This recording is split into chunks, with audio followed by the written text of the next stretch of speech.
I mess it up. It's just point 0.5. Over under Point point 5. 0.5 interceptions. Shenanigans! Shenanigans. I'm trying. Shenanigans! I'm trying. Welcome to My God a Podcast. I'm Jim Wood. In this episode, John Powell and I preview Georgia's primetime showdown with Alabama under the lights at Sanford Stadium. We talk through what we're looking for in the game, and we answer questions from you, our listeners. As always, remember to check out the newly redesigned mygodapodcast.com to see our latest merch. And you can follow us on social media at mygodapodcast.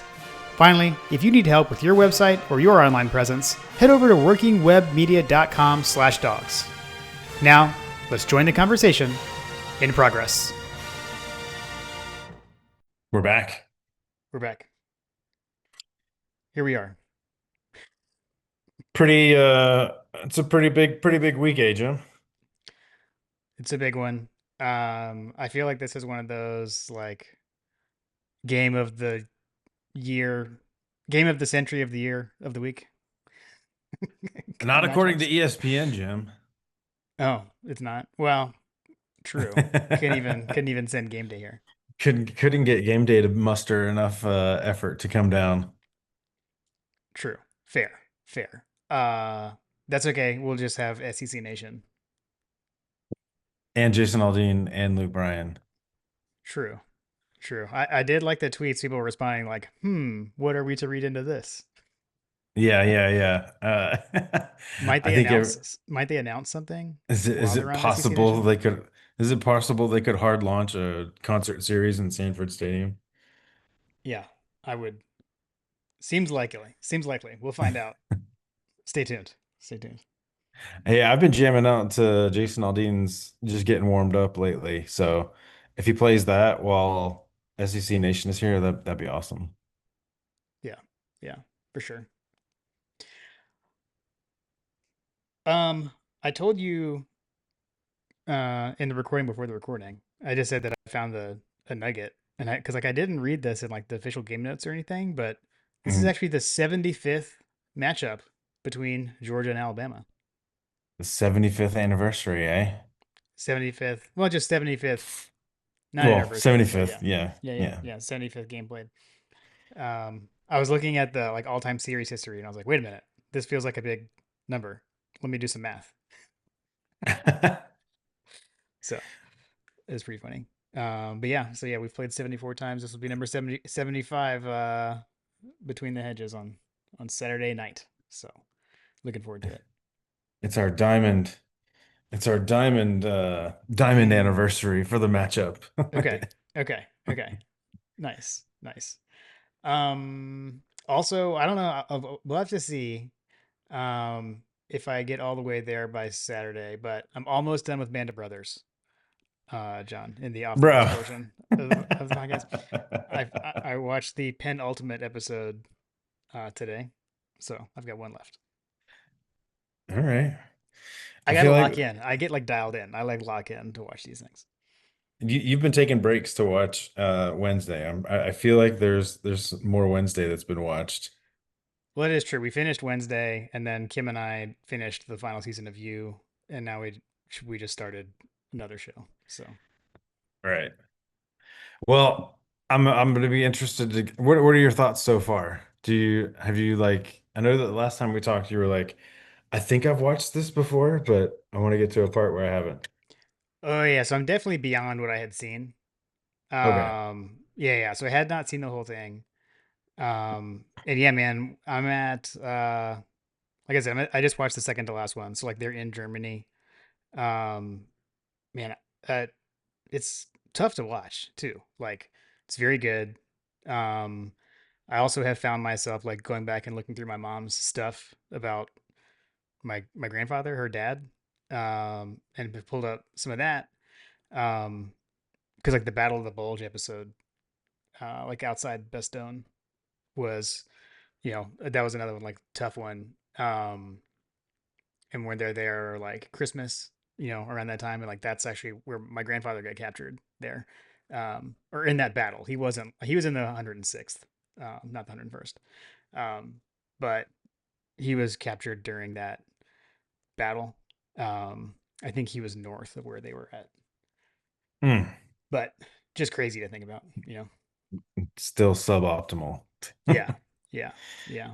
Yeah, the whole series is definitely like you got school teachers leading battalions of men, and like I don't know. It's It's fantastic. I highly recommend it. I highly recommend it. I don't know why it's taken me so long. It should not have. So almost done. It's phenomenal. I started it after you started yours, and I've already I've already finished it like a couple weeks ago, I feel You already did like. the full rewatch.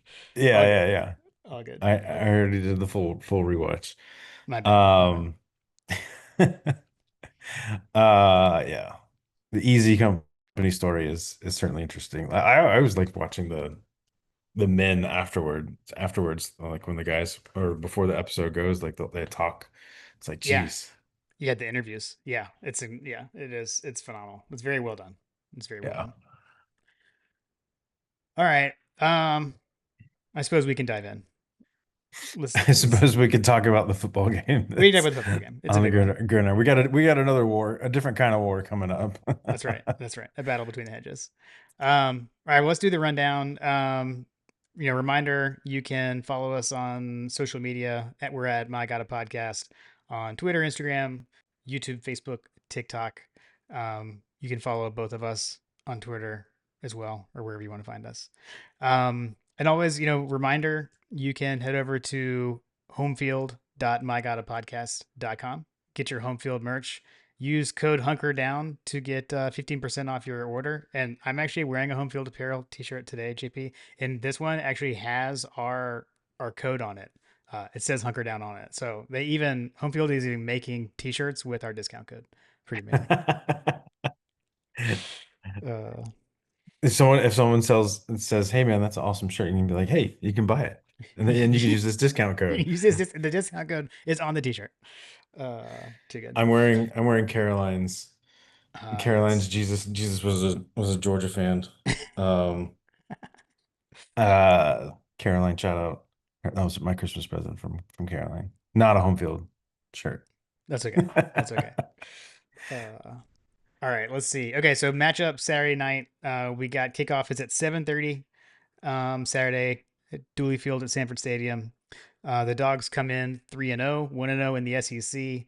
This is Alabama's SEC opener. They have not played a conference game yet. They are 2-1 with that opening loss to Florida State.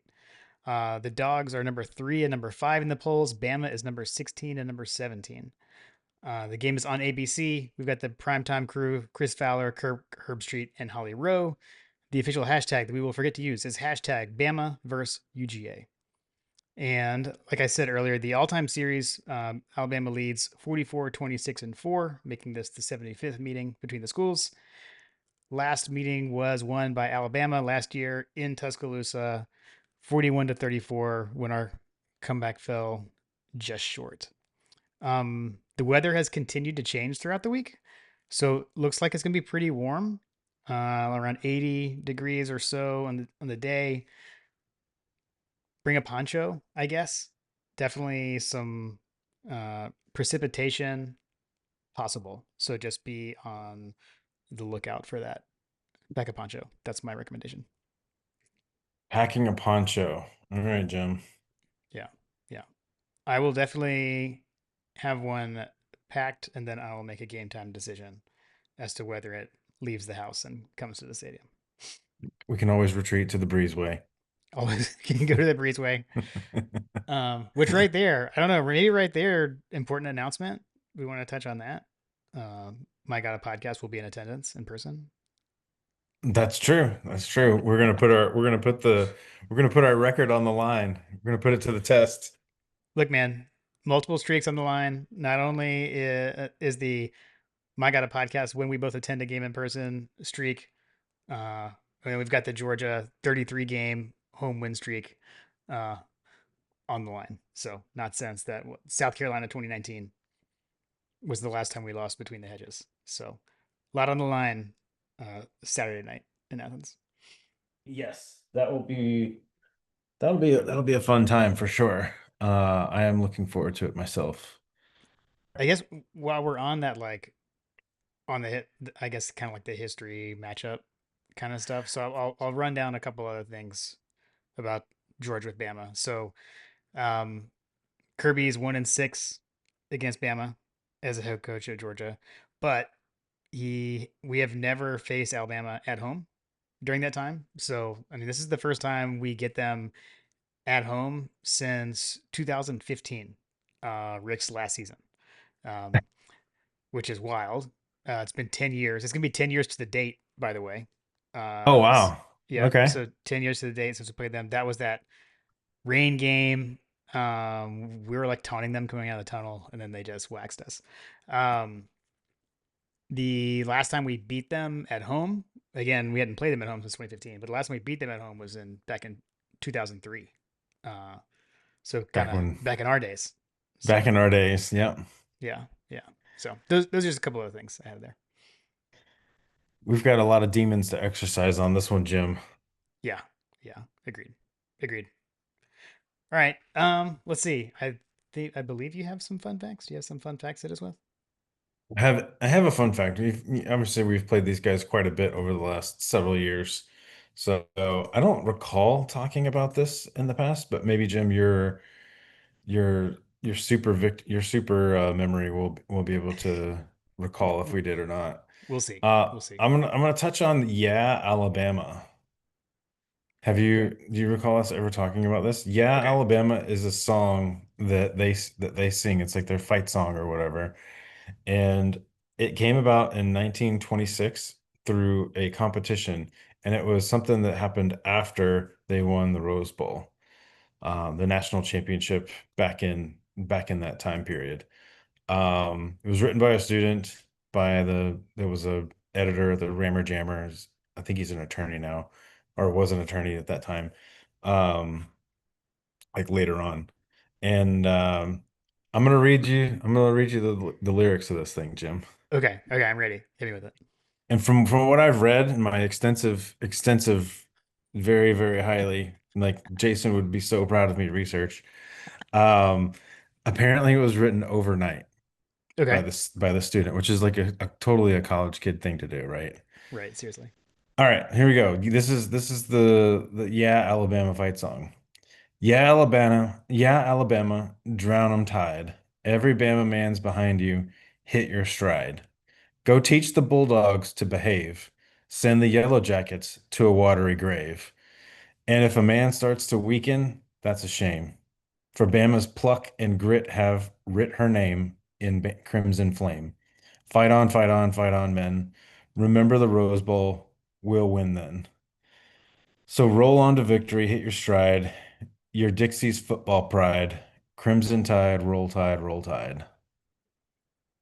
Interesting. Does anything strike you as odd in that fight song, Jim? Yes. Okay. So I heard two schools from Georgia mentioned. I heard Georgia and Georgia Tech. I heard no Auburn, right? I heard zero Auburn, Wow. That's weird. which is weird, right? Is that like a we hate them so much we can't even like say their name kind of thing, I Okay, wonder? so in my extensive research, Oh, you actually have an answer for this. Amazing. I do have an answer. I do have an answer to this because I was curious as well Okay. about that, and I believe that the answer to that question is so back. This is all referencing the season. Like this is like just Hmm. a total college kid thing to do. So it Okay. was written after they won, right? Hmm. So it's referencing victories from that season. So this fight song is literally about one season basically, which is Got kind of it. crazy as well. Okay. So go teach the Bulldogs to behave is referring to the 27-0 victory over the Georgia Bulldogs in that Okay. year, 1925 or whatever. Um, And the Yellow Jackets to a watery grave refers to a rainy 7-0 win against the Georgia Tech Yellow Jackets. Hmm. Remember the Rose Bowl will win then. So that's talking about Alabama's first Rose Bowl victory in 1926. Okay. And I believe that this was written as part of a contest because the Rose Bowl requested that they have a song to have played at the Rose Bowl. They didn't have one at the time. So let's write it the night before. So let's write it the night before and cram and cram that sucker in. uh, College, even in the 20s. but yeah, yeah, yeah. So yeah, anyway, that's the Yeah Alabama. And ironically, Yeah Alabama was their NIL, like, you know, Uh, collective or whatever that they had. Gotcha. Um, but yeah, so Georgia and Georgia Tech are mentioned in the Alabama fight song. And I had no idea about this, and we've played them however many times we've played them, and that hasn't come up in the fun facts. Um, but I thought that would be an interesting path to go down, and I'm elated to find out that we are living rent free in Alabama's head Since 1925, since TBA. 1925. Yes. We'll have to drop a note to Marler Hmm. and let him know that he's carrying on a tradition from decades ago of trolling Georgia fans. I mean, I would say Georgia Bulldogs living rent free in Alabama's head for 100 years. I think There you go. that's the tagline we have right there. There we go. That's actually a good tweet, Jim. Uh, We need to post that from the main. Uh, try to remember that. Put some glasses on it.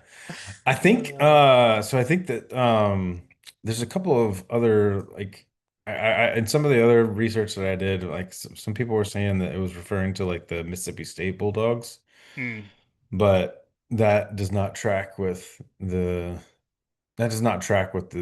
way that this thing was written. I But gotcha. I was trying to look it up, and I had a page up, but I must have closed it. But I think that Mississippi State is one of their oldest rivals. Yeah, I mean that's one of their permanent rivals or permanent annual opponents in the new Yeah, thing, which I'm sure we're not going to get all into that, but I'm sure everyone saw that the new schedule is out, announced. I'm calling them permanent opponents, not necessarily permanent rivals. permanent opponents. Yeah, exactly. Yeah. So cool, awesome. That was great. If we've talked about that before, I totally forgot. So we did Okay. good. I think that passes the It passes the test. test. Passes the test. Uh, awesome. All right. Let's see. Ready for Hasty's Hargreaves history? Let's move on.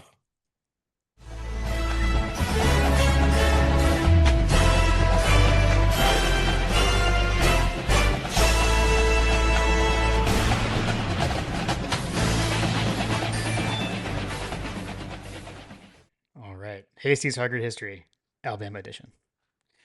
Um, Reminder: you can always go over and see Jason at the Hargreaves Library on Fridays during the fall. So you could do that this week if you're over there ahead of the game.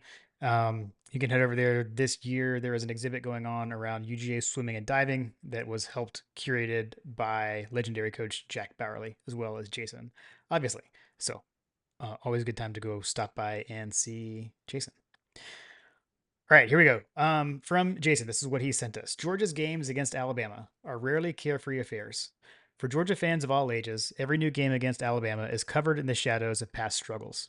The 1964 season was Vince Dooley's second in Athens. His team had exceeded all expectations by finishing third in the conference behind national champion Alabama and arch rival Florida. Dooley's squad, which some writers believed would be lucky to win as many as 2 or 3 games, posted a strong 7-3-1 record and defeated Texas Tech in the Sun Bowl. Prospects for the 1965 season were low, with writers again picking Georgia to finish near the bottom of the SEC. The reason for that pessimism was valid. Georgia had lost most of its starting talent on the offense and didn't have any star players on defense. Writers also pointed out a severe lack of depth. If the team began to sustain injuries, it simply wouldn't be able to replace those players who were out. Dooley had recruited well in his first year, but freshmen were ineligible to play on the varsity team under the existing NCAA rules. By the way, that always is wild to me. And that's like a thing my dad always likes to point out. All right. Georgia's offense was led by quarterback Preston Huber, pronunciation guide, please, who had led the Dogs in 64. We were more of a running team in 1964, said Dooley. Huber was improved as a passer, and we will throw more in 65. At halfback was Bob Taylor, a 5'10, 195 pound senior. Taylor was the only returning back from a deep backfield that had powered the Bulldogs in 1964. The defense was centered around 6'3", 210-pound defensive left tackle General George Patton. Patton anchored the six-man line of Coach Irk Russell's defense. Bear Bryant's 1965 Alabama team was coming off a 10-1 record and a national championship in 1964. In Vince Dooley's first game as head coach, Alabama easily defeated Georgia 31-3 in Tuscaloosa. The prospects for the 1965 matchup in Athens weren't much better, despite Alabama star quarterback Joe Namath's departure to the AFL's New York Jets after the 1964 season. The game on September 18th, 1965, in Sanford Stadium would be the season opener for both teams. Going into the game, Alabama was a 13-point favorite over the Bulldogs. The game was a tough defensive battle, but didn't lack for excitement. With Georgia leading 3-0 after a Bobby Eder kick, General George Patton picked off quarterback Steve Sloan and ran it in for a touchdown. Alabama's Bobby Johns picked off Preston Bridlehuber and returned it for a touchdown. Late in the game, the Bulldogs and Crimson Tide were locked up 10-10. In the fourth quarter, Sloan led a long Alabama touchdown drive to get the Tide a 17-10 lead. Bridlehuber had left the game with a leg injury, and backup quarterback Kirby Moore had taken his place. Things looked bleak for the Bulldogs. But then, things took a turn. Vince Dooley called for a trick play, a flea flicker that had not worked well in practice, but which he felt could give his team a spark. Kirby Moore threw a short pass to right end Pat Hodgson. Hodgson, while falling down, deflected the ball to Bob Taylor, who was trailing Hodgson but near the sideline.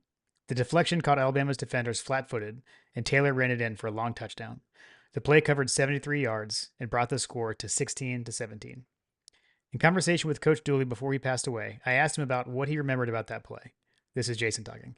He was excited, obviously, but he recalled that former Oklahoma coach Bud Wilkinson, who was covering the game for ABC television, got caught up in the moment and went back to his coaching days. He ran up beside Dooley and began shouting at the team that they needed to go for two. Dooley laughed as he recounted this and said that he told Wilkinson that he knew and had just called the 2-point play. Kirby Moore hit Pat Hodgson for 2 points, and Georgia led 18-17 with very little time left. In true Georgia fashion, the game was not quite over. Steve Sloan led Alabama on a furious drive. With only 14 seconds left on the clock, David Ray, who had led kickers nationally in scoring in 1964, lined up on the 26-yard line for what should have been a sure 3 points. The kick was short and to the left of the goalpost, and Georgia took possession of the ball. With a quick kneel down, mighty Alabama had been defeated. Georgia won its next 3 games of the season, including a 15-7 win over number 7 Michigan in Ann Arbor. Jason adds he guessed Connor Stallion's grandfather hadn't scouted Georgia well enough, and had reached a number 4 and had reached a number 4 ranking in the AP poll. After that, injuries and a lack of depth took their toll. Georgia ended the season unranked with a 6-4 record. Alabama recovered from the loss to dominate the rest of its schedule and ended the season with a 6-1-1 record. The tie was against Tennessee and the national championship. The victory over Alabama signaled that the Bulldogs and their young coach would be a force in the SEC going forward. The long drought of the 50s and early 60s was over, and Georgia was once again a contender for bowl games and championships. Alabama fans have long argued that the play was incorrectly called. They argued that Pat Hodgson's knees were down when he caught the ball, so the play should have ended there. Georgia fans argue Hodgson never possessed the ball and simply deflected the pass to Taylor, so whether or not his knees were down was irrelevant. This is similar to an argument about the immaculate reception between Steelers and Raiders fans. Ultimately, with no replay, what the referees called in the moment matters. As a postscript to this story, the inimitable Barbara Dooley enjoys telling the story of meeting Bear Bryant at an SEC event not long after this game. She introduced herself to Bryant, who then laughed and said, "Mrs. Dooley, and I'm the man who made your husband famous." Amazing. What I will add is, for my recollection, that also made one young Frip Dog a Georgia fan. That game was the day my dad became a Georgia fan because he was watching that game. Oh, wow. Okay. Yeah. Was he actually there? Mm-mm. Oh, okay. He was watching it on TV. He He was was watching it on watching on TV. TV and decided that was the day. Yep. Yep. So a pivotal Georgia win led to a generation of Correct. Wood fans. Exactly. And it was a big departure because my grandfather went to Tech, so Mm. it was a big change. It was a big change All right, all right. Do, did your dad do that because you wanted to make your grandfather mad? there. Because I did that to my dad, but I eventually realized the errors of my ways. No, no, it was more that fateful day, JP, with the flea flicker. So, The which was flea. more a hook and ladder. It's always kind of funny. But it's always referred to as a flea flicker. But it was more a hook and ladder. But I digress. Yeah, yeah. That's Awesome. awesome. Thanks as always, Jason. It's always fun to see these stories unfold. Yeah, for sure, for sure. Shout out, Jason Hasey of the Harvard Library. Always appreciated. All right, let's see. News and notes. So, not a lot from the press conferences, just a couple of things from Kirby. One, good news. He said that there are no limitations for Peanut. So that was good news. Then he got a question on Ernest Green and Juan Gaston. He kind of dodged it, honestly. He didn't give them any hopeful or anything, but he just talked about what they were able to do at practice, not whether they were healthy or not. Um, I will add, Okay. though, as we're recording on Wednesday, the injury report is out. Um, Gaston is not listed on the injury report, so that's good. But Ernest Green is listed as doubtful. So not sure we'll see Ernest this week. But he didn't get the kiss of death. He Hopeful. did he did not get the hopeful kiss of death. So we will see. We will see.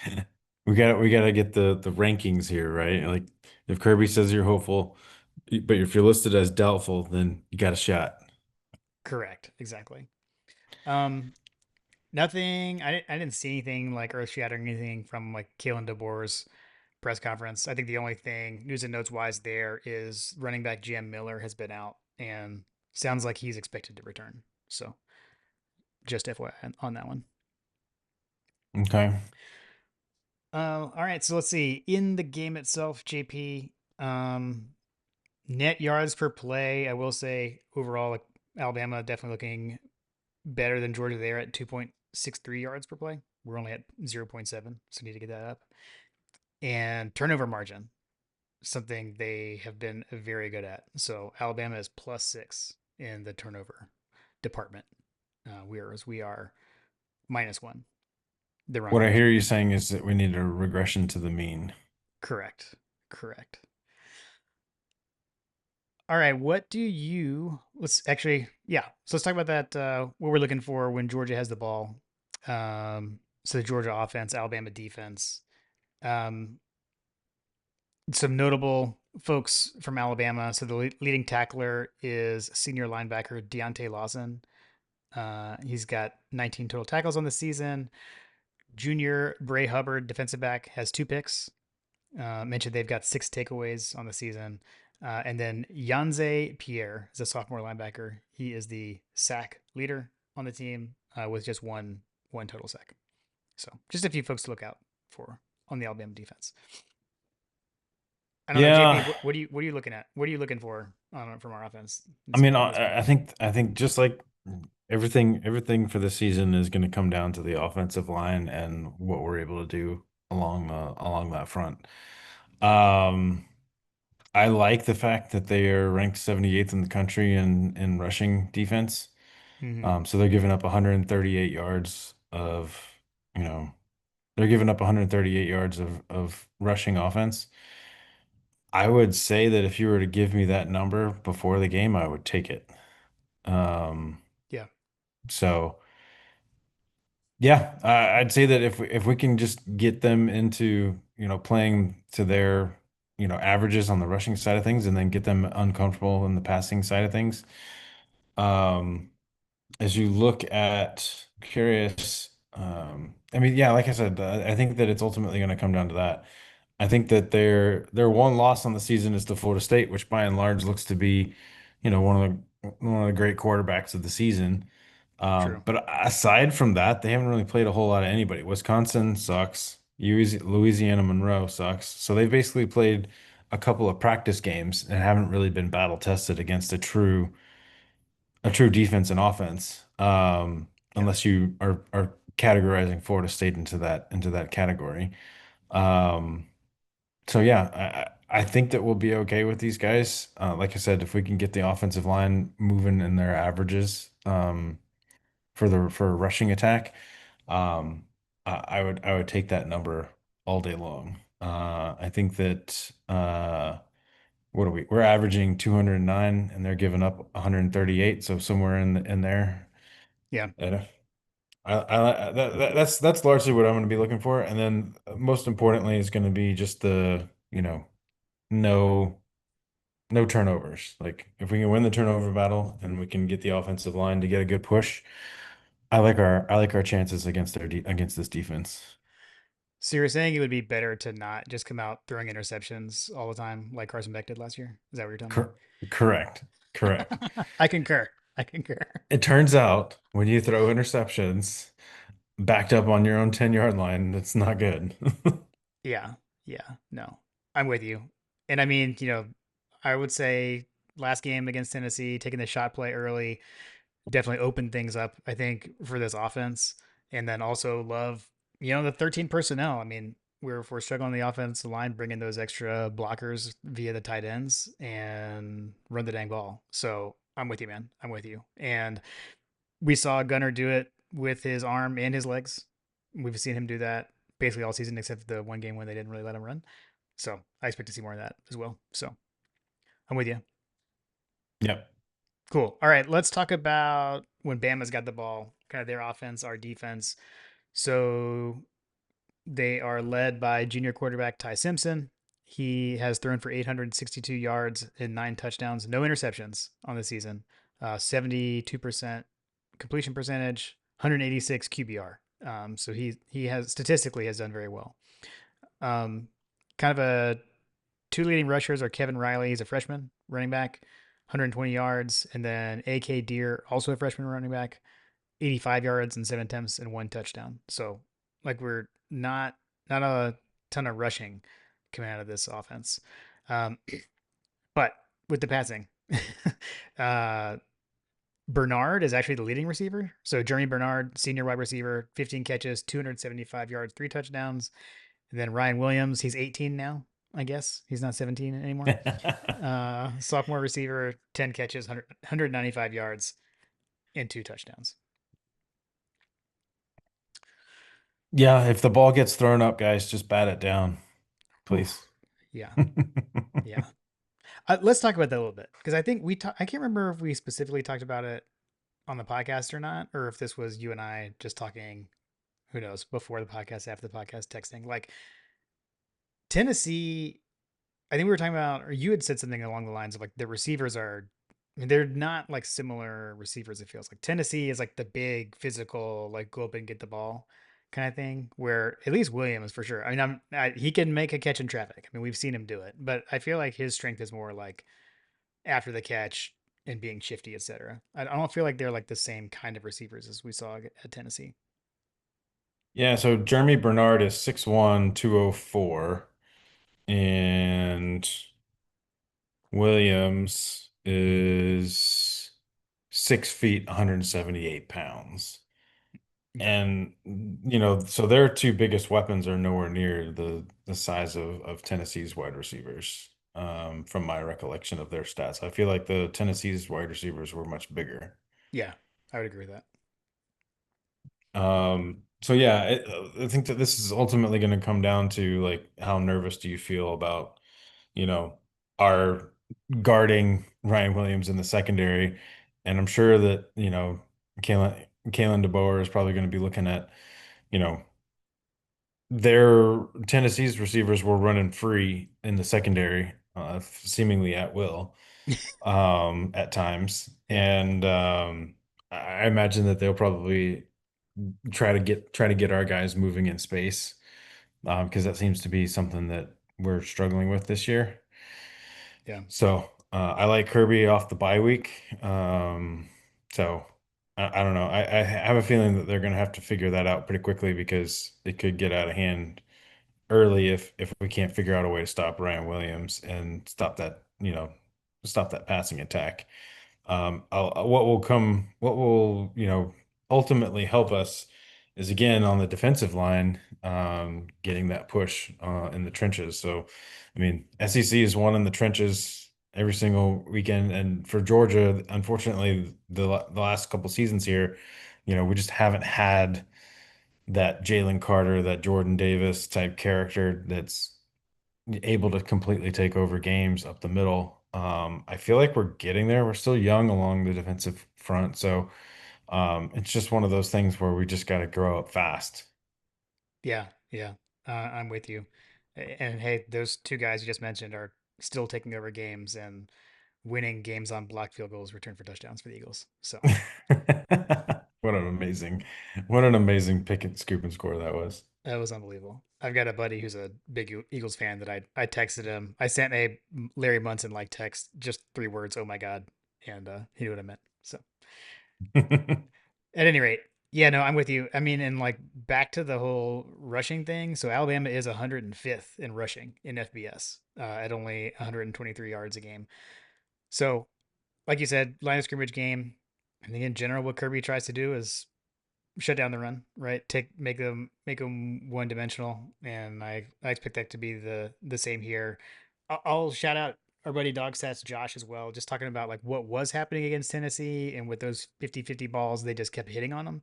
But like over the long haul, you'll take those odds. So also to your point of having the bye week, having a week to work on that stuff. Yeah, man, get to the ball, bat the ball down. I think we had some kind of like stumbles and stuff that messed us up there as well. So Yeah, yeah, for sure. Um, yeah, I just took a peek. That Chris Brazzell guy, Tennessee's leading wide receiver, is 6'5". hmm. Okay. So definitely a big boy. But most of their guys are about 200 pounds versus, Alabama's guys are a little bit smaller. Okay. Okay. Cool. Uh, you talk. I got a one quick special teams thing, unless you got anything else. No, I think that I need to see Chris Cole take over this game. Right now he's our sack leader, and we only have 2 sacks. Um, I would like to see Ellis Robinson play a much better game than he did in the last game. And KJ Bolden. Um, I think that they can play. They're capable of playing better. That secondary is much better than what the Tennessee game showcased, and I think that we just kind of hit it in an off week. It's kind of ballooned some of our numbers, I feel like, because I don't think that we were as bad as 300 yards passing on the defensive side. So um, I don't know. We'll see how those boys grow up because they got to grow up quickly. The entire defense does. We've got star power across the board. We just need them to perform. Yeah, for sure. Okay. The one Tell me big about special question. teams. Are they special? Well, actually, there was one thing I realized that I forgot to mention that we should probably always talk about is who is Alabama's backup quarterback? A fair assessment. uh, Uh, Austin Mack and Keelan. I don't know if it's Keelan or Keelan Russell. Apologies, Mr. Russell. But they are the ones who have gotten snaps. I think Russell is the freshman. I think he's kind of like the dynamic one that people are excited about. I could be wrong, but Austin Mack's a sophomore, so they have not had much playing time so far this year. But always something to jokingly take into consideration when you play these guys. just looking at the two, I don't know. They're both pretty big boys. Austin Mack 6'6", 235, Yeah, but he looks a lanky 6'6". I don't know. Uh, Keelan Russell looks a lot like Jalen Milroe in my opinion, but um, yeah, I don't know. I guess we just need to make note that those are the backup quarterbacks for Alabama. yeah. Russell is like 5-star recruit. Mack transferred from Washington actually, with DeBoer, I Um, believe. So I think Russell was the one that like the Bama fans are. He's the shiny new 5-star. So, he's the shiny toy. Okay, but hey, that was a Saban thing. This is DeBoer. It's different. got it, got it. All right, yeah. So my special teams nugget. We always have to check and see do they have an Australian punter, and they do not. So Alabama's punter. So they do not take special teams seriously, obviously. So their punter is Blake Dowd. I will say, while he is not Australian, he is a transfer from the Colorado School of Mines. The Colorado School of Mines. Yes. Okay. Yes. So I for did what it's not worth. have that on my bingo card, Jim. Was pretty. I went to double check to make sure he wasn't Australian, and I learned that instead. So it was pretty fun. He's G averaging 47 yards per punt. right. I know Georgia. Georgia's on the has gotten us some guys on the watch lists. Our Mm, special teams are number one in the country. yeah, man. Uh, Always a good payday. Dude, Thorson is so good. And I will say too, like, I saw actually, did you see Brett Thorson had a sorry Carter in his press conference this week in his media availability? Yes, I saw that. Yeah, yeah, yeah. um, but he was talking about Drew Miller and that he's kicking the crap out of the ball, but he didn't say crap. Um, he what I was thinking about it, he was talking about how well he was punting it. But so to me, the difference is like Drew Miller, like, yes, he punted the ball very well, but with Thorson, like they don't return it. Like that you don't get return yardage on Thorson. It's pretty wild. So I feel like Yeah. the hang time is so different with him.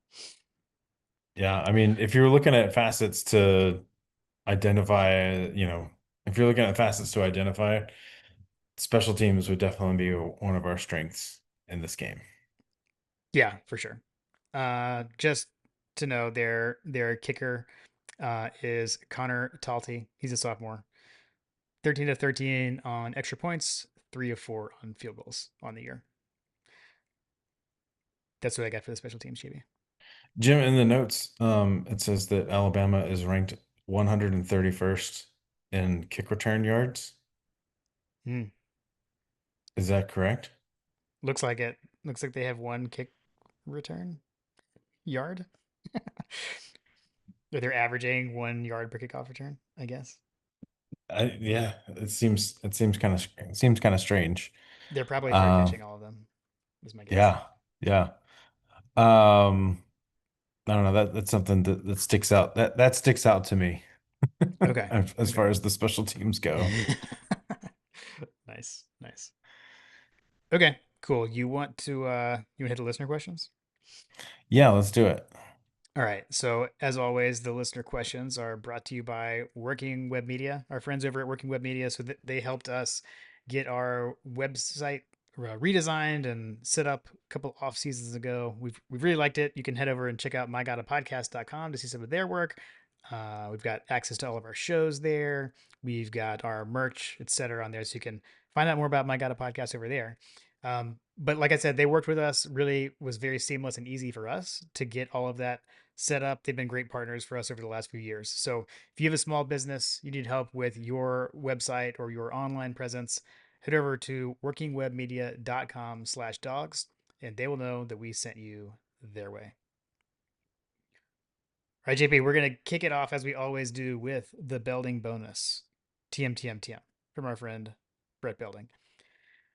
First, how many losses can Alabama take before they fire DeBoer? His buyout is $63 million. dollars. I don't think that they'll be firing him this season, regardless of how they do. I don't think so either.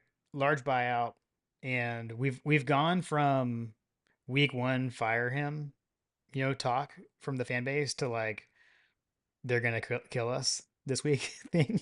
It's just like how the mind of the fan base shifts so quickly. So, but yeah, I'm with you. I'm with you. I don't think so either. I think that we can just pump the brakes. We're 3 weeks in. We are their first SEC game, so True, true. Good point.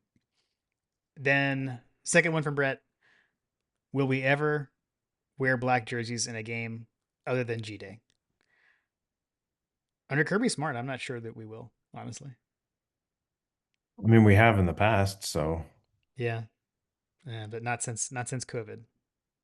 So we had at we some had point we will. we had year one. Year one, he did in his first year, did it, and then in COVID season. So yeah, my stance is now. I'm just not going to worry about it. I'm not going to worry about it. But if I were being a little stitious, Hmm. Mark Richt was at his press conference this week. That is true.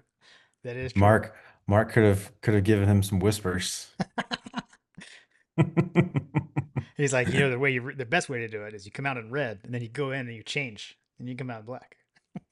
See, what we should do is we should start a GoFundMe that's like just build a war chest of recruiting money that we can all just raise money for. And the only catch is that Kirby has to give us a blackout. See what he Nice, says. nice, nice. All right, Brett ended off. See everyone in Athens on Saturday. Go Dogs. Brett, hope we run into you on Saturday. I have a feeling we're gonna run into a lot of people on I have a feeling Saturday. it's gonna be a long day. It's gonna be a long day. Hydrate, people. It's I not did my it's tea. I did my tea and honey today, hug dog. nice. It is a marathon, not a sprint. Reminder for if we're gonna be on about. Yeah. All right, let's see. Next up, 51-7 GATA. With the SEC championship putting you in the playoff, should the conference have a more uniformed conference schedule? Bama, Texas, A&M, and Mississippi State have yet to play a conference game, while two teams have already played two. Seems like there should be more balance. I thought this was an interesting question because we just had the new conference schedule come out, but this is like a different take on that. Conference schedule you're looking at kind of like balance of who you're playing, difficulty, but he's talking about like balance during the season of when you're playing your league games. I suspect some of this has to do with adding in the new schools and expansion and having contracts from non-conference games, already. So maybe it'll change a little bit um, as we get further into this having Texas and Oklahoma in the league. But I'm not sure. I don't think that's a good question. Like, I don't know. Do they mandate anything Well, around and that? having the having the nine conference games too. True. True. So hopefully that, This should normalize. I mean, just based on the sheer numbers, like you're removing another game and inserting an SEC game. So just trickle that down the entire league, and then some of that. I'm sure that there'll be the one off couple of teams that maybe are still playing, you know, uneven schedules or whatever here and there. And it's yeah. not. I suspect it's probably not going to be the same, although based on the schedule, this it's come out. Bama probably will get favored in everything because the checks run through Birmingham. Right. Uh, cool. No, I think you're right. That makes sense. That makes sense. All right. Let's see. We hit a little stitious earlier. That phrase came out, so we're just ready to hear from John Michael D. On the little stitious front. Are we all that old compared to whoever thought a blackout was a good idea and they don't remember? I certainly will not be changing from my usual game day attire. However, I'm packing that in a change while out of town. Fire, passion, energy. That was pretty funny. I will say I think Barstool Georgia or whatever account was the first one to be like blackout, which we knew was coming. I think the day Yeah. the Tennessee game was over, we knew it was coming. We were just kind of sitting there waiting for it. But that tweet ultimately got deleted because they got a lot of backlash from that. We got a lot of pushback, and they deleted it. So for what it's worth, Ratioed, as the kids say, Jim. they did get ratioed. They did get ratioed. Yeah, I have a feeling that well, it was them, and then Spike Squad was kind of like digging in on it. I feel like, Spike Squad, yeah, they like quote tweeted and like changed the graphic to say they were both supporting it. I think they kept their tweet up. I don't know, but yeah.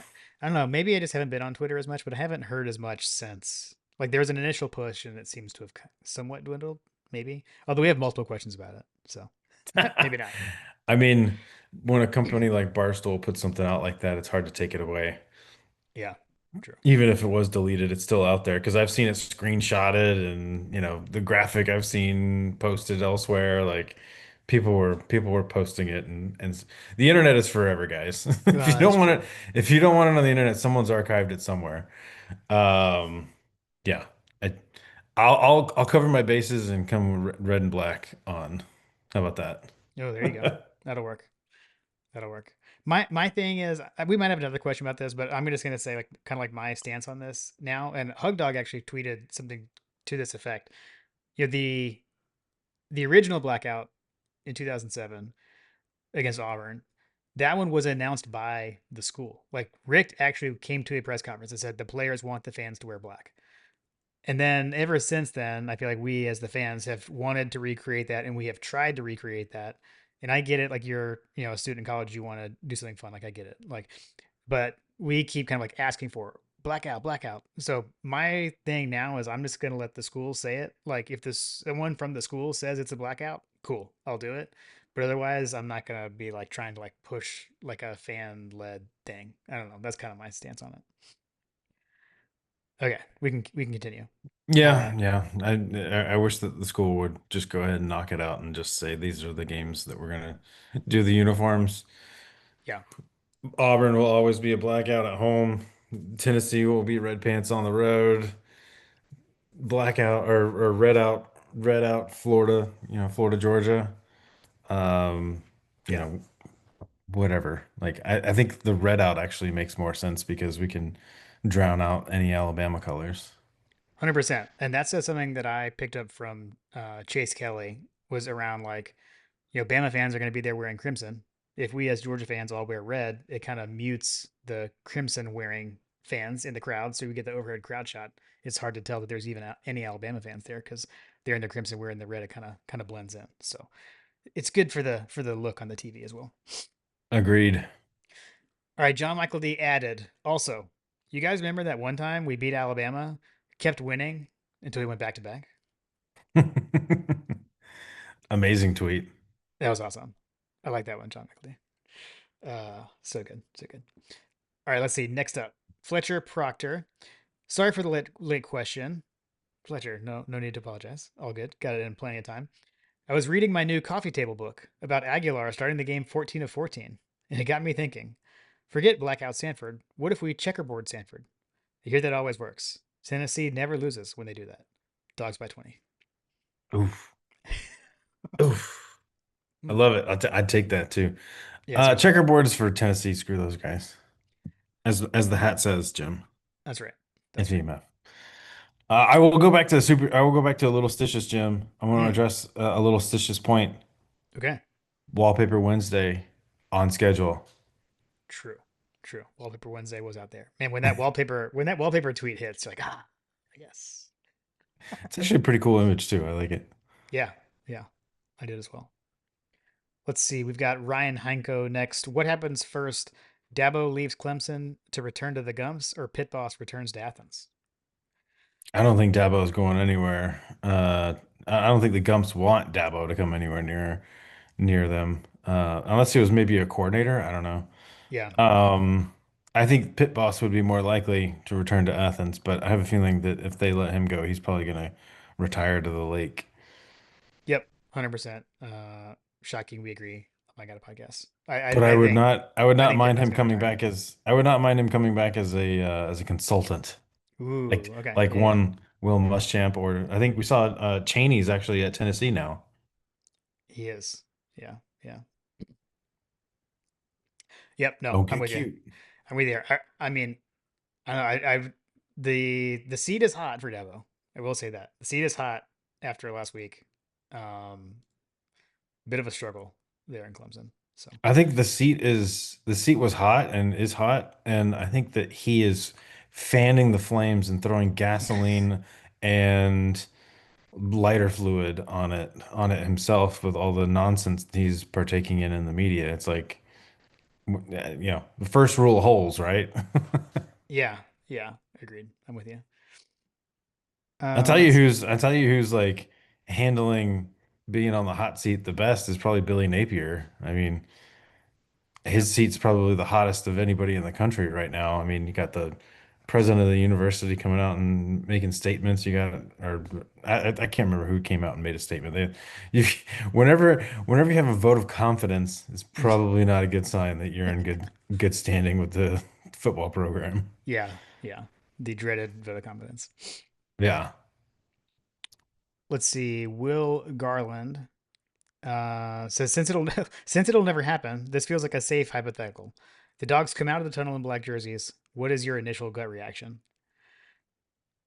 I mean, I would I be excited. Like, I think the stadium will literally unhinge. yeah, agreed, I think agreed. it'll be a replication of the Auburn blackout. Yep, yep. I agree, agree. I know there's like, oh, I don't want it, but whatever. Like the crowd goes crazy, and would go crazy. I mean, they just look good. The black jerseys look good, guys. Like, Yeah, they do. They do. Let's see. Oh, we got like some analysis. We have some analysis done by Bubby Dean. Bubby all Dean right. says the Dogs are the only SEC team yet to force a fumble this season. Can our Mm, defense step up and force a fumble and create more opportunities for the offense? get that ball. Get that ball, Bubby. I like it. He even provided like he had a hyperlink to statistical backing of that. It was amazing. Okay. It was Okay. amazing. Man, that is kind of hard to fathom. I guess maybe they're just not swiping at the ball as much. I mean, I feel like I've seen them try to grab the ball from players' hands. Like, it's a Kirby defense. Their emphasis is on the ball. They Yeah. want the ball back. So I know it's not through lack of coaching. It's just again, I think we got a lot of young guys that are gonna eventually matriculate into NFL, superstars, but they just gotta grow up. Yeah. I'm there with you. Also, I mean, 3 games in, it is a small sample size. I mean, Small sample, yeah. generally you would have thought it would happen by now, but get us a few more games under our belt. Hey, This what? this will There's help. no better game to start doing it than the next one. For sure, for sure. Super excited to see Bubby. Haven't seen him in a while I know, I since know. he Bubby moved. will be down from Yankee land, I believe, is was what the the, the comment. We got Yankee Doodle Dandy coming to town. Awesome, awesome. Miss you, buddy. We'll see you soon. See, James Lawson says Georgia's had trouble generating consistent pressure this season, but I just watched a Wisconsin linebacker, Wisconsin linebacker put Bama center flat on his back last week. How do y'all feel about that matchup for Georgia's front? Hey, from your lips to their execution. Yeah, yeah. I mean, and we talk about it so much like pressure is the great equalizer. I mean, that's the way to keep that ball out of Ryan Williams' hands is get pressure and get Simpson like off schedule. So we love it. We'd love to get some pressure. We'd love to get some sacks for the sack challenge. Would be nice. So yeah, I'm with you. Let's see. Next up, we've got Rambo. Rambo has a very simple question for us, John. Are we nervous?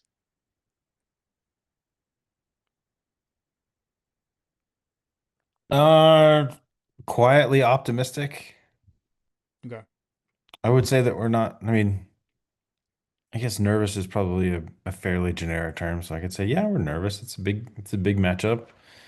I think the better questions is are we scared? I read that as are we scared? Hmm. Um, I'm not scared. I'm quietly confident. We have a good team. They got a good team. I think we've got a slightly better team, and I think that as we'll see in the numbers on what Vegas thinks about this game, we're not the only ones that feel that way. Yeah, I feel like I'm usually more nervous than I am for what take that for whatever it's worth. I'm not really nervous either.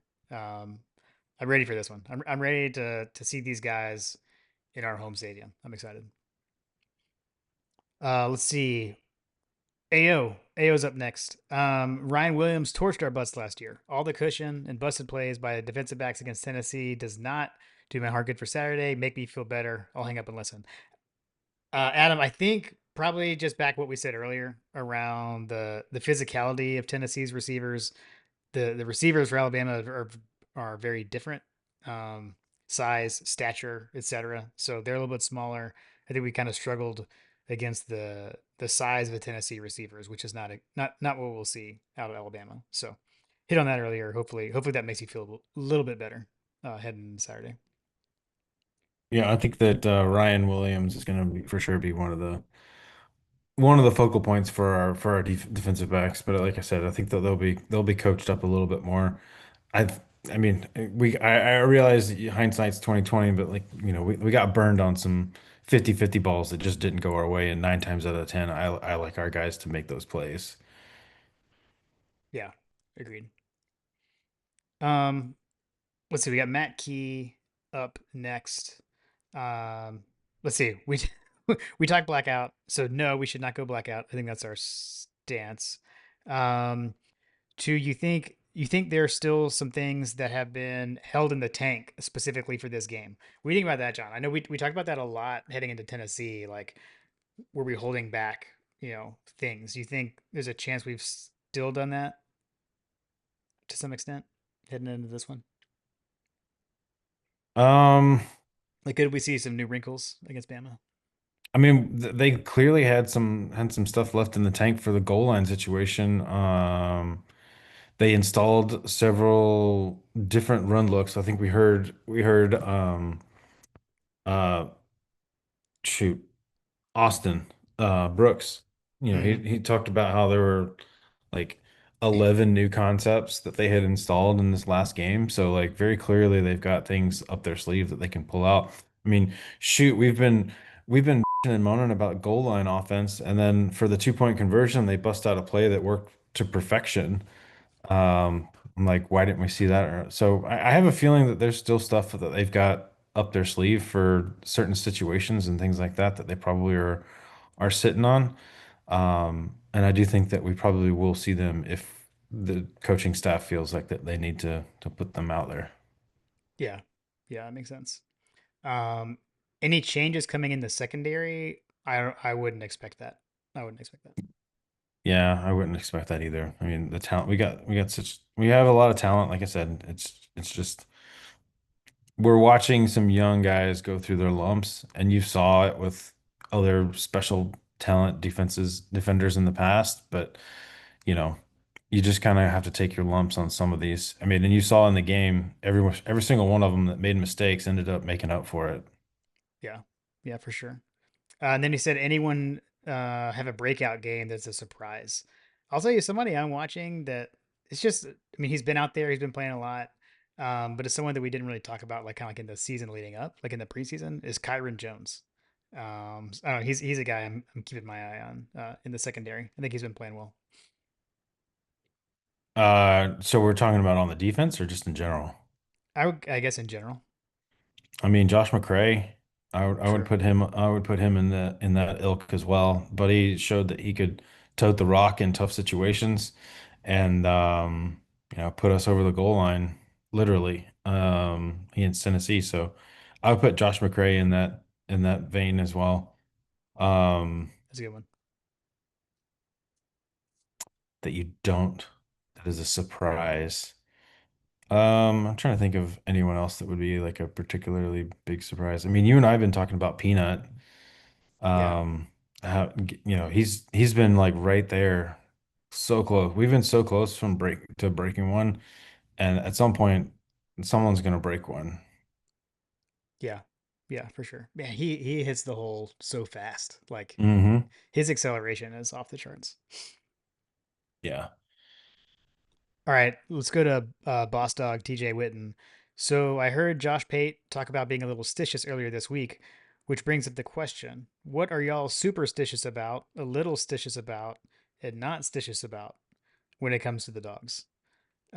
As I recall, I think you tagged John Michael D in the replies, and there was some commentary about the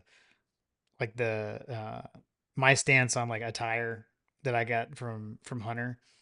um, I will say, and so basically, it's like do you always wear the same hat? Do you always wear the same this and the same that? And like what I've adopted from Hunter is like your game day attire should never be completely the same. Like you should always change at least one thing. So that has helped me because I used to be superstitious about that. Like I have to wear the same polo every game, whatever.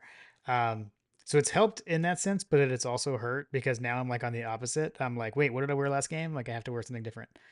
So I kind of have to think about it a little more. So even though it makes it sound like I'm not stitious, I still am. I uh I may just wear whatever you want, but I do get into like I am wrestling with the fact that I've worn the same polo to both the games that I've been to at home, and I'm talking about wearing a polo that will satisfy both the blackout and the not blackout crowd. Mm. Um, and I also did get a new belt, so we'll see. Uh, yeah, I would say just yeah. I guess it's generally the attire. I mean, but when we're at home too, like we always make bean dip. You know, we got that stuff going on. So I guess there's a few things. I have my spots that I like to sit in around the house as well. So that's probably about it. I definitely do. I will do a hat change or a wardrobe change at halftime if needed if I'm at home. So I always throw that in there as well. Let's go to friend of the show, Tim Riley. Defensive line needs to clamp down to get some sacks.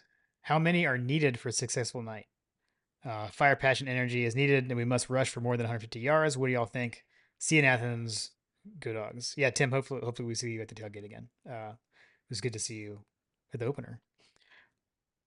I mean, I don't know that like there's a specific number of sacks that we need to get to be successful. To me, it's more like impacting the game. I think it's just more on like pressuring the quarterback in general, even if you don't get home, just making him uncomfortable. I think is what's most important. I would agree. We need pressure. We need pressure, and we also need if we don't get pressure, at least hold the line because what I don't want to see is us getting pushed into the secondary kind of thing. That's when linebackers get blocked inadvertently. You know, you get blocking, crisscrossing receivers. All of a sudden, a defensive back gets blocked when the gets picked or whatever. I mean, go back and look at the last play against Tennessee. I mean, our offensive line pushed them into the end zone, and that was partially how we were able to get in. Um, yeah, I mean, just hold the line. Defensive line does need to clap down. I'm looking at them to being the biggest problem for the defense. I mean, both. I hate to say it, and I never thought that I would because Kirby has put such an emphasis over the years on those positions, the defensive line and offensive line. But both of these lines are noticeably off from what we are used to. Yeah, I mean, I think that's a fair statement.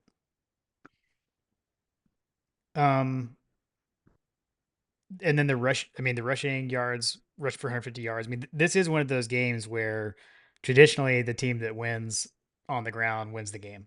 So I definitely agree. Need to run the dang ball, as they say. Yeah, agreed. All right, let's hit the next one.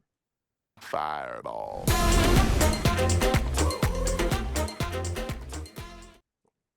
Jason Huggins, the hug dog, checking in. It gets no bigger. It's our time. My keys. Jason has come in with his keys to the game. I will now read to you, JP. Jason Huggins' keys to the game. One, we must create an environment that causes penalties and mistakes. So yes, be there, be early, be loud. 100% agree with that. Two, our lines of scrimmage need to win, especially at right tackle on offense and edge on defense. Three, win special teams. Four, Kirby can't see ghosts. Make him quit. Five, contain Williams and cut Branch loose. Love it, Jason. I agree with all those. The one that jumps out to me the most is number four. Kirby can't see ghosts. Um, I know we talked about this is the first time he's gotten to see them at home. I will say it has felt like in the past he has. I feel like it's fair to say he's coached differently against this team than other teams. Um, I'm hoping that the home environment changes that, and he can just cut loose and do his thing against these guys. Yeah, I agree. The environment that creates penalties, that's on us, the fans. That's the only thing that we can control. So if we go out and light it up, everything else will take care of itself. Because I trust in Kirby. We say in Kirby we trust in in these big games. Um, we were in a hole real bad last game against these guys, and we almost had the biggest comeback in the history of the NCAA. Um, and we were one play away from doing that. And like I said, in Kirby we trust. I think they're going to put the guys in the best positions to win the game. And I honestly think it all comes down to number two. So if we can win the line of scrimmage, I like our chances of winning. They have not seen a complete team like us all season long. And you know, the, the team that they have played on offense, Florida State, you know, they got embarrassed by, and we're not too far off from Florida State. I mean, Florida State's the number one offense in the country right now, and Georgia's sitting at 24. Um, Tennessee had a good offense, and we were able to figure them out, put them off on their game. I don't know, man. I like our chances here, and you should too. Yeah. I think the one thing I'll add on the environment is, so last year when we got to our night games later in the season, we saw Josh Brooks and team add some new things to the environment. Sanford Stadium with the fireworks came, came around. First time we'd ever seen that at Sanford Stadium. So, I mean, we've had them in the other games too, but those really are awesome at night. So I expect that the Georgia event staff is ready to make another awesome nighttime, primetime, raucous environment that Bama's going to be walking into. So be watching for that as well. Yeah, you saw we have the wristbands that are going to be they're going to do some kind of digital wristbands, right? Yeah, it looks like there's going to be some new stuff added for for this game. So excited to see how that turns out. Cool. All right, JP, we got one more. You ready? Let's do it.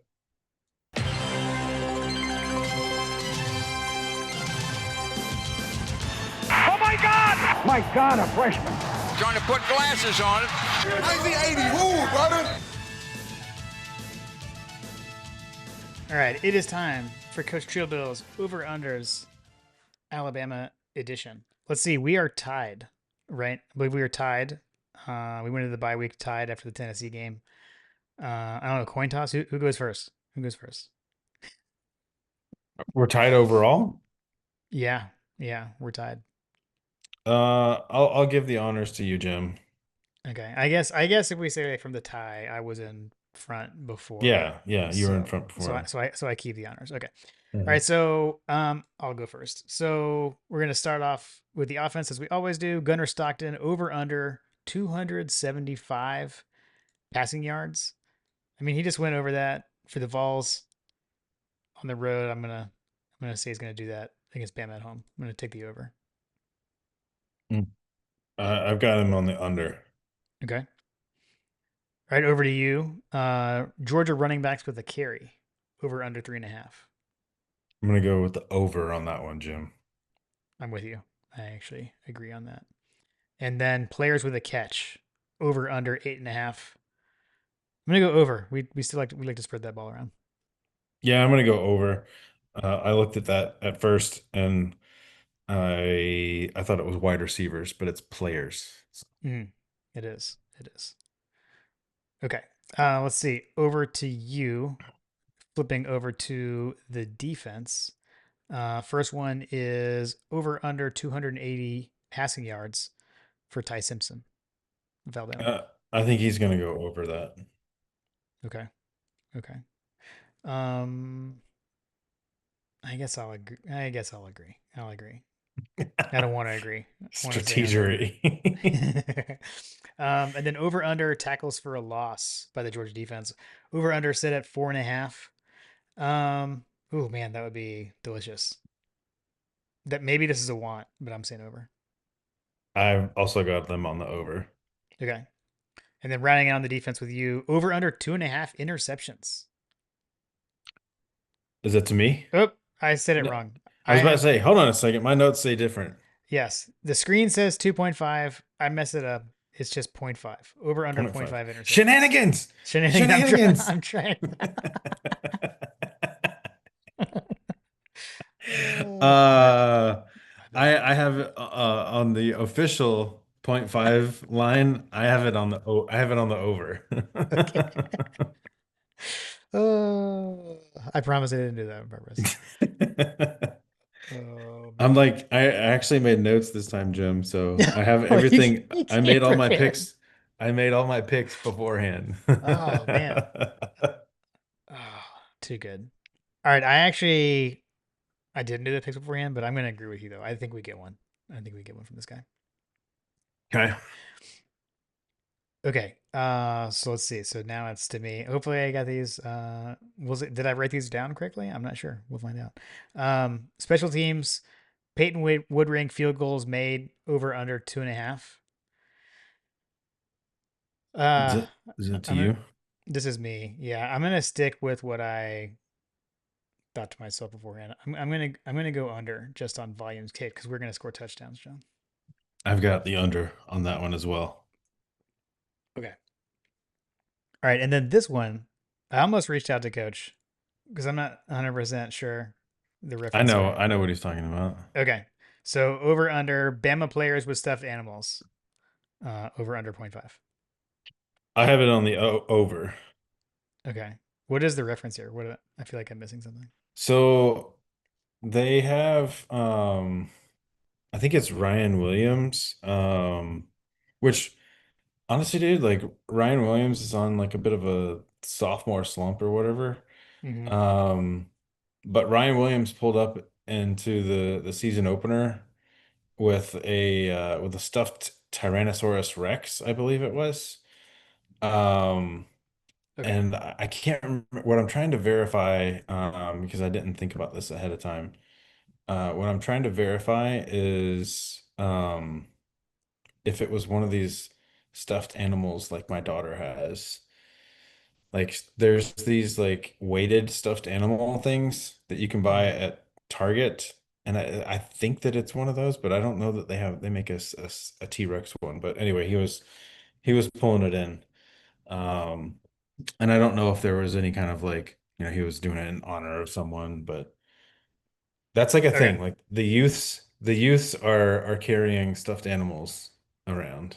Okay. Um, Okay. Emotional support stuffed animals. There's also like a sub, we're off the rails.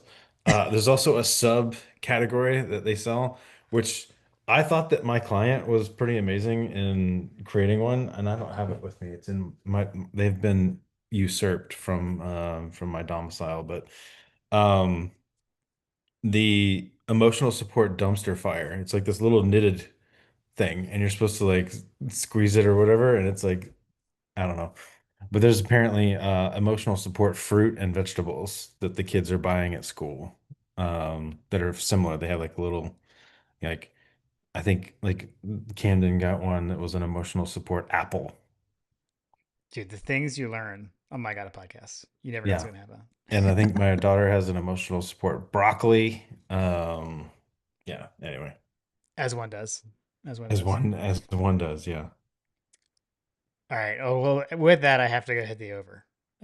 Appreciate Yeah. appreciate the background. I saw this and was gonna go look into it, and I didn't. So I'm glad that you had that background for me. What he should have done is over under shades of nail polish color. Mm, mm, mm. Could have. Okay. All right, Coach. Uh, Thank you as always for doing that, and we'll see you Friday. Actually, this week. So we'll see you Friday. Along with every other person, man, woman, and child in the state of Georgia, it feels like. Well, we'll see them on Saturday, but we'll see Coach on Friday. That's true. So. That's true. Friday. I'm sorry, I forgot about Friday. Yep. Cool. I All live right, day to Coach. day, Jim. That's right. That's right. Hey, I'm just making sure you remember. Oh, I'm not forgetting that one. Awesome. All right. Let's do the picks, do the predictions for this game. So if we look at like the line stuff, so the line is Georgia is favored by 3. According to OddsShark, the over under is 52.5.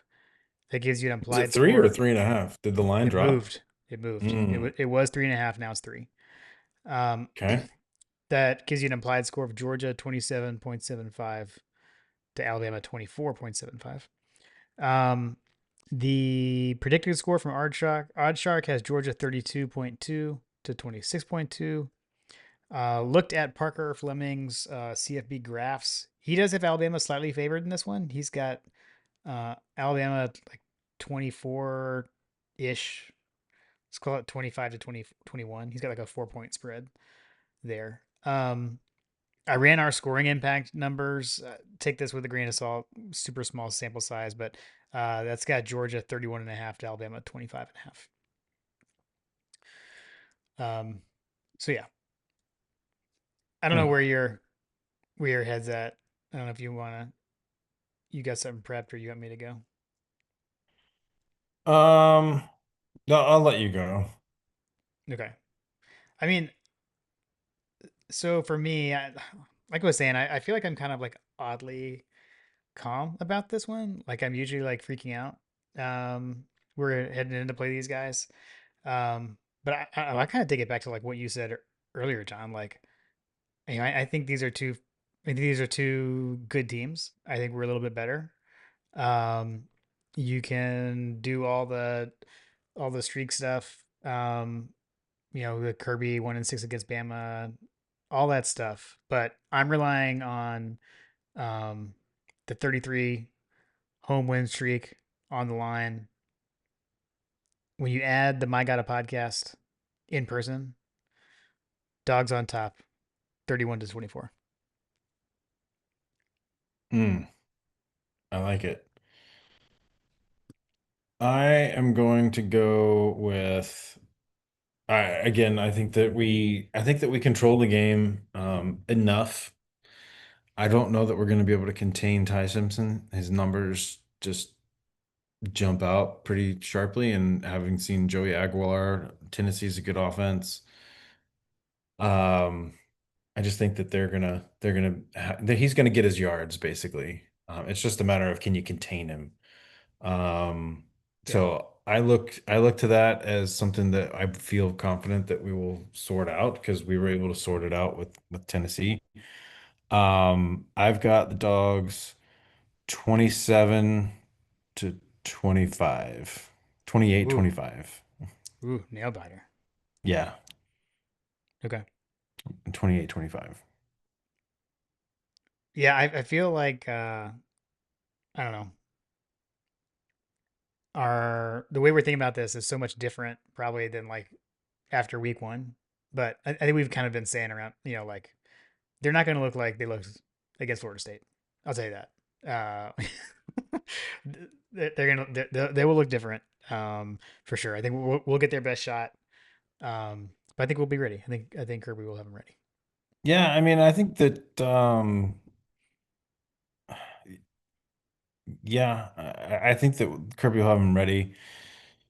I just kind of look to the offenses that they've played. So they've played Florida State. Florida State's the best team that they've played, and they got their bell rung by Florida State.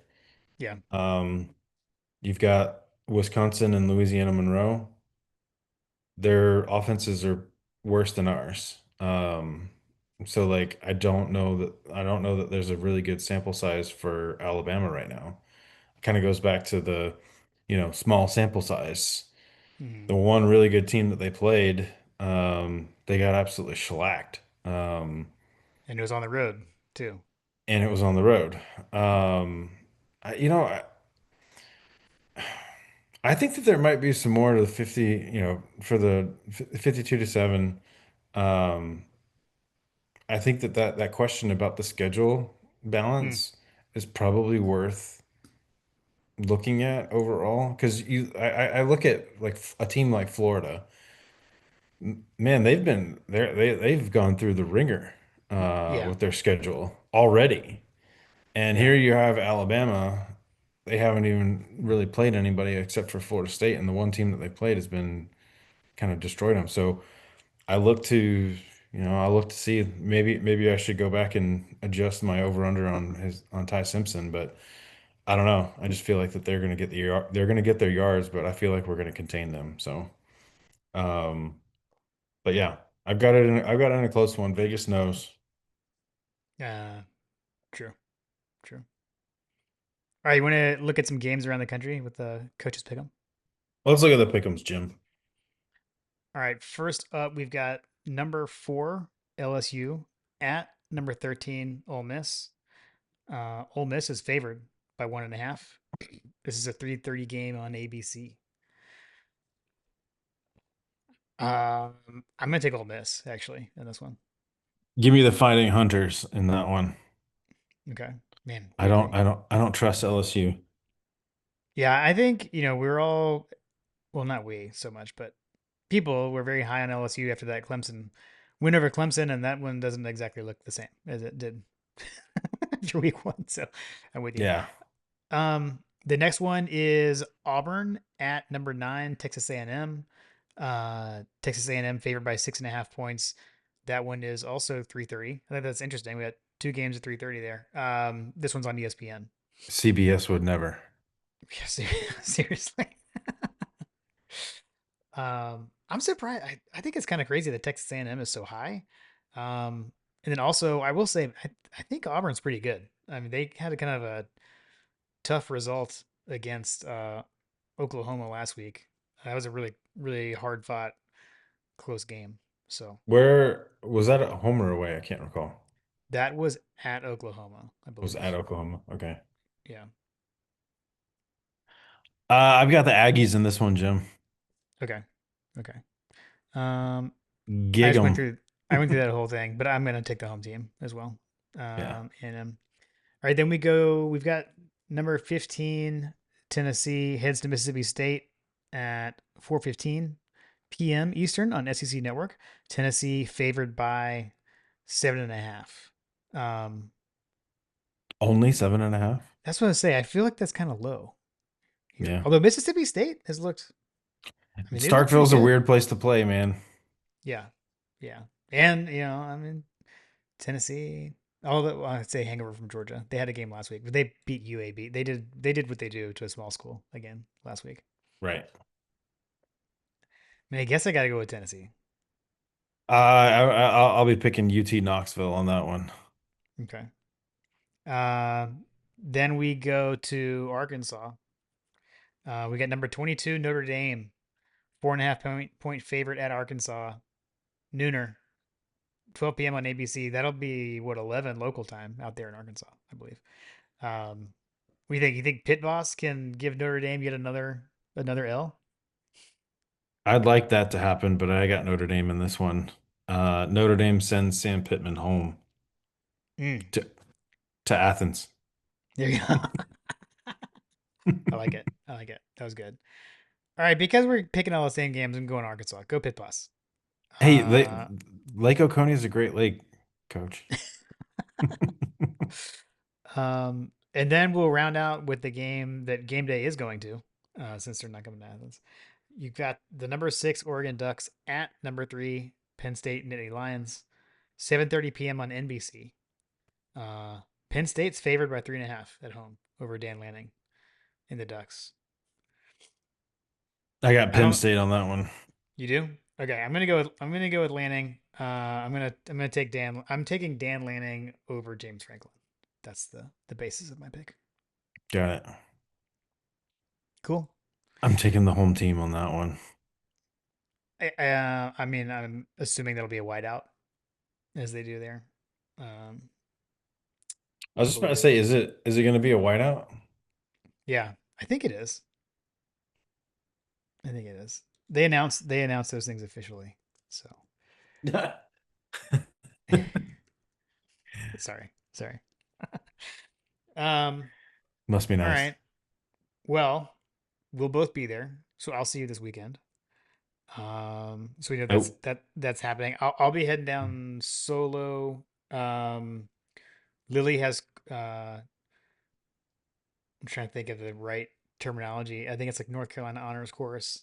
So she has those auditions on Saturday. I don't know who scheduled that on the day Georgia plays Alabama, but so and it's like out of town in North Carolina to go do that. So she's got that going on. Kim's gonna hang back with her for that. But so yeah, we'll be down there and with my sister and crew and Trip Dog and Panda and JP. that'll be good times. I tell you what, there's going to be man, is there going to be some country cupboard destroyed on Saturday. I'm so looking forward to that biscuit, man. I cannot stress enough how amazing that breakfast is going to be. Okay, Um, so my comment on that is not a sponsor yet, but that might have to be a conversation Saturday morning. there we go. There we go. Uh, We may uh, have to see if Working Web Media can broker a deal for us. there you go. There you go. Yeah. So we got coaches party shindig on Friday. That'll be fun too. Yeah, Um, yeah, it'll be a good time. yeah, it's gonna be a good weekend. I'm looking forward to it. Kids went with their mom to the mountains, and so uh, I think they're coming back though before the weekend. But I had already kind of earmarked this as a probably kids are not going to enjoy being around tailgating all day long. Yeah, yeah, yeah, yeah.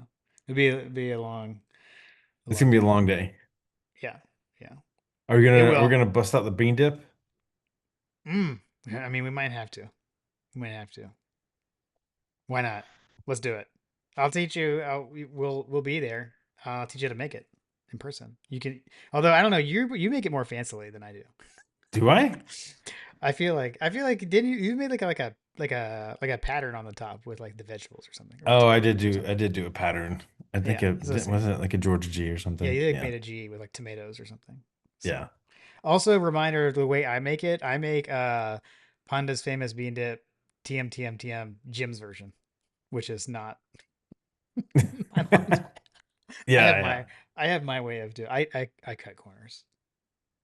Isn't I make well, it what I we'll want. we'll we'll have the luxury of having the famous Panda live and in person to make her Panda's famous bean dip. That That's could be an true. option too. Could be. Could be. Okay. Okay. We'll put glasses on it. We'll put glasses on To put glasses on it. it. I think I had made a mention of doing something a dessert for the tailgate, so I might bring something for the tailgates. Okay. Okay.